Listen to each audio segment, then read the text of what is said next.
আজ বুদ্ধ পূর্ণিমা। এই বিশেষ দিনে আমরা বাড়িতে হালখাতা করি। পুরনো সব হিসাব মুছে নতুন খাতা খোলা হয় এই দিনে। ঠাকুরমশাই অলরেডি চলে এসেছে, পুজোর সব সরঞ্জাম রেডি করছে। তোমরা দেখতেই পারছো।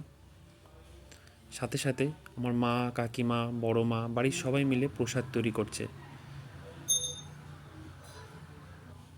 নতুন খাতার শুভ আরম্ভ করছে ঠাকুরমশাই। আর কিছুক্ষণের মধ্যেই পুজো শুরু হয়ে যাবে। পুজো শুরু করে দিল ঠাকুরমশাই। এই বিশেষ দিনে আমরা গণেশ পুজো করি।